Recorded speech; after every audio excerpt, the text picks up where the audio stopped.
At 101.9 megacycles on your FM dial, this is WHEW in Fort Myers.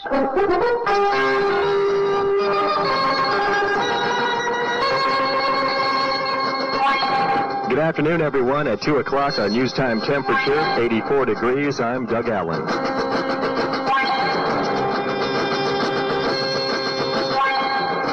President Nixon has asked Congress to scrap more than 30 Great Society education programs and appropriate $7.6 billion for a revamped federal education program.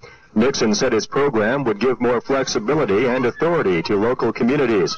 Breaking from tradition, Nixon sent the education message to Congress before delivering his State of the Union message, the normal vehicle for outlining such plans. The program includes requests for a supplemental appropriation of $2.85 billion for the current fiscal year, which will be used for the school year beginning in September in order to provide prior funding and facilitate budget planning for school districts. This amount was not included in the $7.6 billion figure.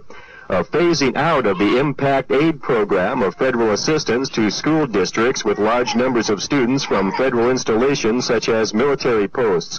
A $1.3 billion program for grants to needy students for college and other post-secondary educational needs. Currently, the average grant is $260 and is limited to entering freshmen.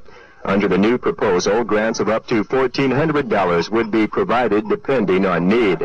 A supplementary program to guarantee student loans for other students who need financial assistance, and his program also includes a new grant program designed to solve specific problems caused by school desegregation.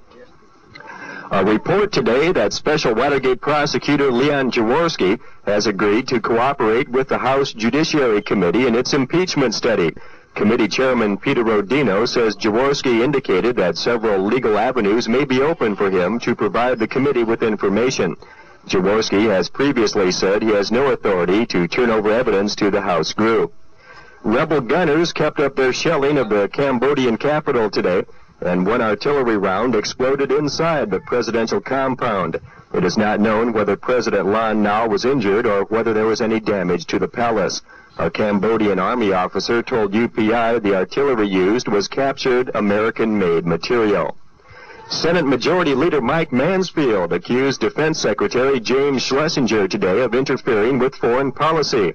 Mansfield asked the Senate Armed Services Committee to look into Schlesinger's recent remarks, which, according to Mansfield, suggested the possibility of U.S. military incursions into the Middle East.